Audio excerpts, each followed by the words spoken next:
This is SpaceTime Series 29, Episode 54, for broadcast on the 6th of May 2026. Coming up on SpaceTime, new evidence shows that the two outer rings of the ice giant Uranus have starkly different origins. Scientists warn that the African continent is now breaking apart much faster than previously thought. And rocket engine issues have been blamed for the failure of the maiden flight of Gilmour Space's Eris rocket. All that and more coming up on SpaceTime. Welcome to SpaceTime with Stuart Gary.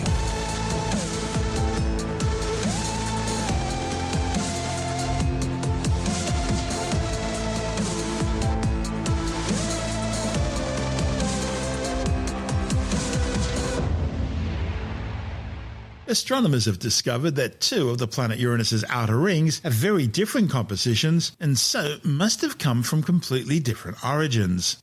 The findings, reported in the journal Geophysical Research Planets, show that the epsilon and Nu rings have different colours and are reflecting light differently. The discovery is based on new spectroscopical observations by the Keck Observatory on Mauna Kea in Hawaii and by the Hubble and Webb space telescopes. These two rings are peculiar because they're extremely faint and orbit within the planet's crowded system of 14 inner moons. By decoding the light from these rings, astronomers can trace both their particle size distribution and their composition, and that in turn sheds light on their origins, offering new insights into how the Uranian system and other ice giant planets like it formed and evolved. The study's lead author M.K. DePata from the University of California, Berkeley, says the findings point to very different origin stories. Though they orbit the same planet, Uranus's epsilon and Nu rings are fundamentally different. Prior observations with Keck and Hubble showed that the epsilon ring appeared blue, a signature characteristic of extremely small particles, while the Nu ring's reddish hue points to a more typical dusty origin. However, exactly why the rings were so different has remained a mystery. But then, when the Webb Space Telescope came online and observed Uranus, the authors used all its data, taken at different wavelengths, in combination with the Keck and Hubble data, to construct a new complete spectrum from visible through to infrared. By analysing how sunlight reflects off the rings, the authors identified a strong absorption feature near a wavelength of 3 microns, 3 millionths of a metre, and it was visible in the infrared for both rings. Beyond that shared feature, the differences became clear when simulating the detailed spectra. The epsilon ring closely matches the spectral signature for water ice, while the Nu ring is clearly composed of rocky material mixed with approximately 10 to 15% carbon-rich organic compounds, which are commonly found in the outer solar system. The epsilon ring appears to be made up of tiny ice grains knocked off the planet's small 12-kilometre-wide moon Mab as a result of micrometeorite impacts. Interestingly, the icy composition of the epsilon ring also confirms that the moon Mab is also composed mostly of water ice. DePata says, in contrast, the Nu ring material is sourced from micrometeorite impacts and collisions between unseen rocky bodies rich in organic materials, which must be in orbit between some of Uranus's known moons. One interesting question is why the parent bodies sourcing these rings are so different in composition. Uranus's rings were first discovered back in 1977, when astronomers observed a star dim several times as the planet passed in front or occulted it, indicating a surrounding ring system. At that time, only Saturn was known to have rings, making Uranus only the second known ring planet in our solar system. Since then, we've discovered that all the giants have rings: Jupiter, Saturn, Uranus and Neptune. But unlike Saturn's bright, easily visible rings, those on the other giants, including Uranus's rings, are faint and narrow, making them far more difficult to study. Over the decades, additional rings have been identified using NASA's Voyager 2 spacecraft and Hubble observations, gradually revealing a far more complex system.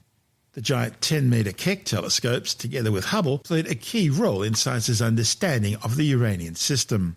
Hubble's observations between 2003 and 2005 led to the discovery of the epsilon and Nu rings, and Keck helped characterise them, including providing the first evidence that the epsilon ring is blue, whereas the Nu ring appears red. These colour differences hinted at fundamental variations in particle size and composition, but the data was limited.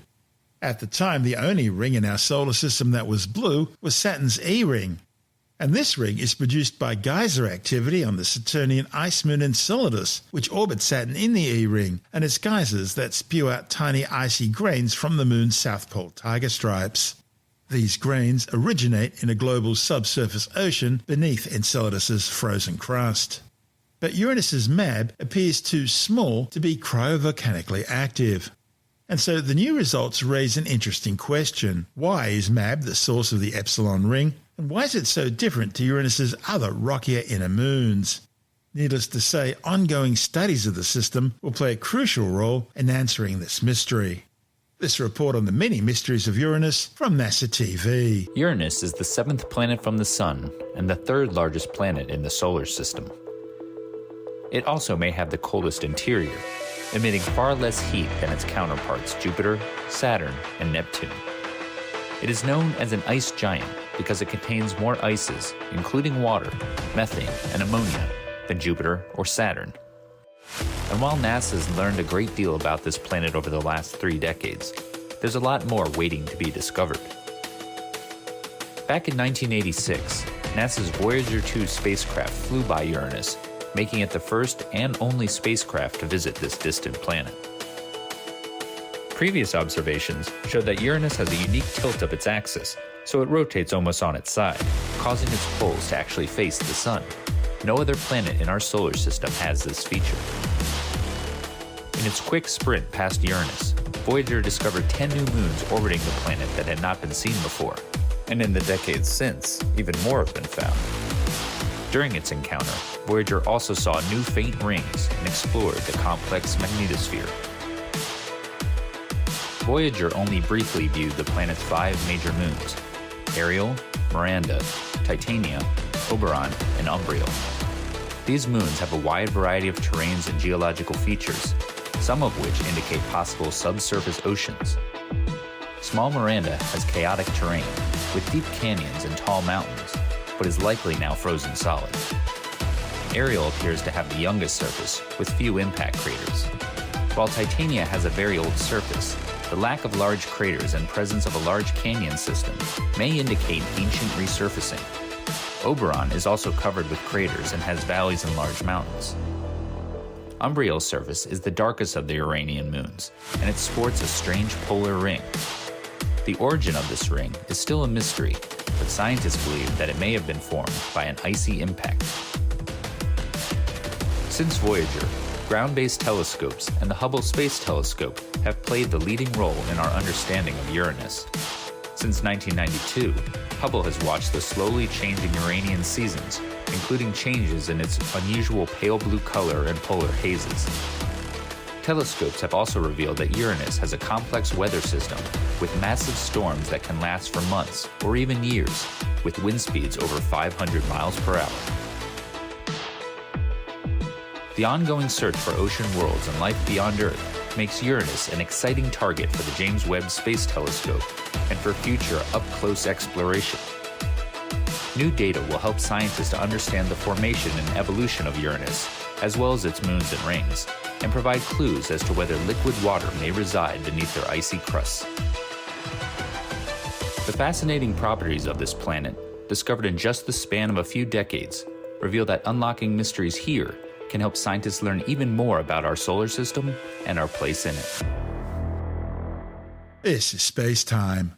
Still to come, new evidence show that Africa is breaking apart much faster than scientists had previously thought, and engine failure has been blamed for the loss of the Eris rocket on its maiden flight from North Queensland. All that and more still to come on Space Time.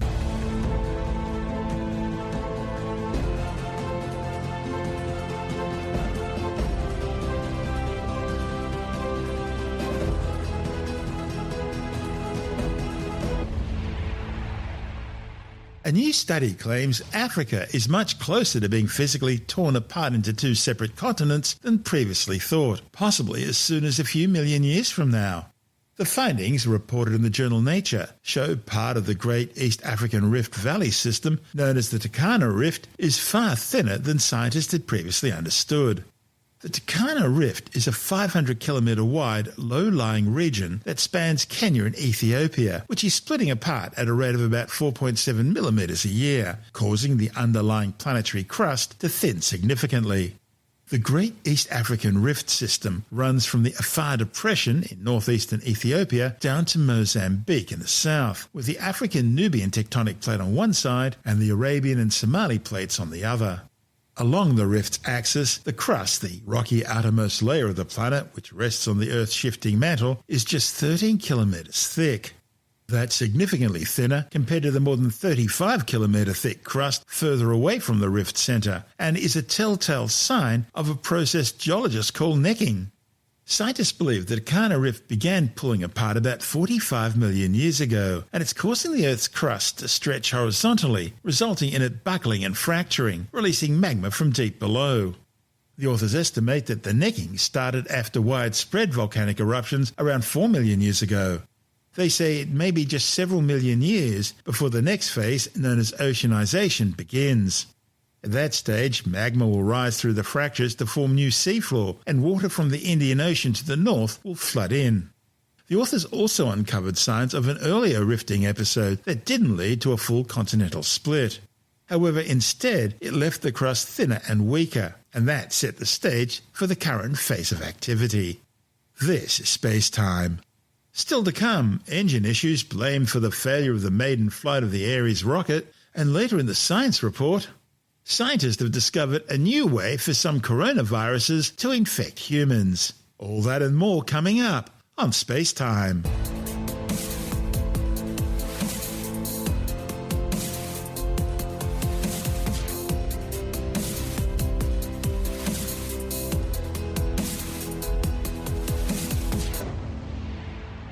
The investigation into the failure of the maiden flight of the Eris rocket last year has traced the problem to two of the launch vehicle's hybrid rocket engines. The Eris-1 launched from the Bowen spaceport on the Queensland Pacific coast back on July the 30th last year, marking what should have been Australia's first orbital rocket launch since flights from the Woomera rocket range in outback South Australia ended in the early 1970s.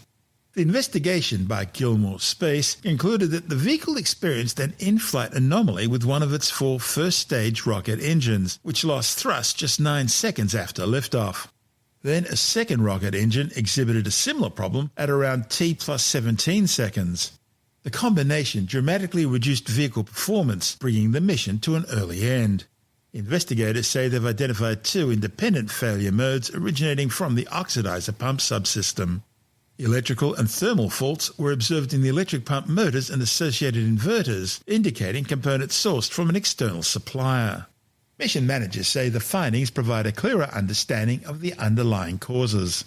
They say that based on the findings of the investigation, design, qualification and process improvements are now being evaluated and implemented. As with all first test flights, the Eris-1 mission was designed to generate flight data and uncover conditions which can't be fully replicated in ground testing. Data from Flight Test 1 will provide updates to vehicle design and operations as Gilmour Space prepares for a second Eris test flight sometime later this year. A final report based on the investigation's findings has now been submitted to the Australian Space Agency in coordination with the Office of the Space Regulator. This is SpaceTime.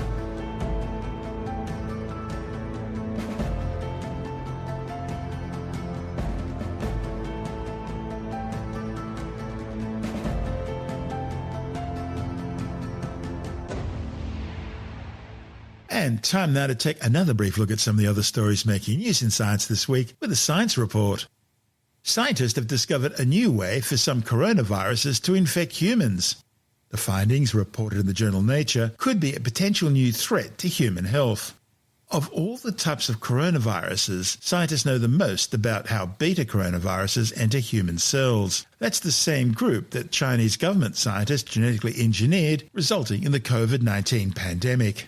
However, researchers know far less about alpha coronaviruses, although both rely on spike proteins to get into human cells. The authors were testing a variety of alpha coronaviruses and found that one virus spike protein from a virus isolated from hart-nosed bats in Kenya could enter human cells using a receptor in the human cells called CEA-CAM6. Related alpha coronaviruses from Africa, Europe and East Asia also use the same receptor. While blood samples from people living near the bat sampling site showed no evidence of widespread infection, the authors say these findings do identify a potential threat to human health, as well as identifying one of the details needed to enhance pandemic preparedness and prevention efforts. The Australian Army's acquiring an additional 268 Bushmaster infantry mobility vehicles under a new $1.2 billion contract. The armoured troop transports, which are built in the Victorian town of Bendigo, will be equipped with directed energy weapons, in other words, laser cannons, and they'll have more powerful engines compared to earlier versions of these vehicles, which were highly successful in Australian Defence Force operations in both Iraq and Afghanistan, thanks to their ability to survive landmines and IEDs. More than 1,300 Bushmasters are already deployed with the Australian Defence Force. They're fitted with a range of weapons, ranging from turret-mounted machine guns to rocket and missile launchers. The vehicles are also used by the Defence Forces of Britain, the Netherlands, New Zealand, the Ukraine, Fiji, Japan, Indonesia and Jamaica. The new deal will also see the Australian Army purchase additional Hawkeye light protection mobility vehicles. There are 1,100 Hawkeyes already in ADF service. While the 15-ton Bushmaster is designed to carry 10 troops, the much smaller 7-ton Hawkeye carries 4 and is also designed to withstand landmines and IEDs. A new study has found that most teenagers aged 16 and 18 have been sent texting messages, often from strangers. The findings, reported in the journal Sexual Behaviour, were part of a long-term Norwegian study involving 743 teens. Subjects were first asked how often they had sent intimate images or videos of themselves in which they were undressed and exposed their breasts or genitalia. The authors found that around 8% of 14-year-olds, 31% of 16-year-olds and 39% of 18-year-olds had engaged in such texting, usually to a romantic acquaintance. Most teens sexted on their preferred social media platforms, such as Snapchat or Instagram. But the study also found it was far more common for teens to receive sexting messages, with 39% of 14-year-olds and 70% of 16 and 18-year-olds having been sent such messages, and these mostly came from strangers. The authors say girls were far more likely to receive texting messages from strangers, while boys were more likely to get them from friends. Samsung are urgently trying to fix a bad update that's affecting millions of Samsung cell phones, causing their batteries to drain quickly, with reports the batteries in some phones are also overheating. With the details, we're joined by technology editor Alex Zaharov-Reut from TechAdvice.life. Yeah, this is with the Samsung Galaxy S24 and S25. And there was an April update that had 47 bug patches and fixes inside. You know, it's important to install updates. Well, this particular one is causing the battery to drain 30 to 50% in just a few hours. And the phone is getting, according to people who've got it, noticeably warmer. Samsung has sadly had battery problems before with the Note 7 series, which they had to recall because it was exploding. Clearly, that's not something we hear about too much with phones anymore. I mean, there's been no major scandal since. We do hear a lot about exploding batteries in e-scooters, and, you know, it can be the case when an electric vehicle crashes. If the battery gets damaged, it can cause a runaway thermal reaction that emits chemicals like a jet. That's not happening here with this update. There will obviously be a fix at some point, but if you've got a Samsung Galaxy S24 or S25 and you have installed the update and the battery is draining really fast, you're not imagining it. It's something that's really happening, and the users just have to wait for the fix. But that's a scary thing. If the battery is overheating, there's always the potential of failure. Yeah, heat is the enemy of batteries. That's why you shouldn't leave any devices with batteries in a hot car during summer, for example. So battery technology is one of those things where the processing power of chips and the amount of transistors that a chip has, according to Moore's law, doubles every 18 months. I was in at an Intel event in 2007 in Beijing. They had a session there on batteries. I mean, this is nearly 20 years ago now. They were talking at the time about using silver in batteries. The silver could be recycled and reused once the battery had gone through enough charging cycles. And what struck me was that they said that battery technology doubles in its performance and capability every 18 years. And, of course, today's batteries are far more advanced. But what we really need to see is a change in battery chemistry. lithium titanate is an alternative to lithium ion that can have tens of thousands of recharge cycles. It can operate in much colder and hotter temperatures, and if it's damaged, it does not explode. There's also technology like sodium ion, which is being used in home batteries, and it too is effectively impervious to this sort of destruction. So we're in a time where lithium ion is more widely used than ever, but it can be extremely dangerous. And thankfully, over the next decade or so, we're going to start seeing lithium-ion being phased out and these other better battery technologies being introduced. And they're already being used in the military. Well, yeah, I mean, lithium titanate's actually been used in the military for decades, but it was just not commercially viable to be used in phones at the time, and people were using it in the military because it wouldn't easily be an internal bomb if it was damaged. If military equipment was being powered by lithium titanate batteries, it was much safer. But now that has changed. We're going to be seeing home appliances that use lithium titanate batteries. That's Alex Zaharov-Reutt from TechAdvice.life. And this is Space Time.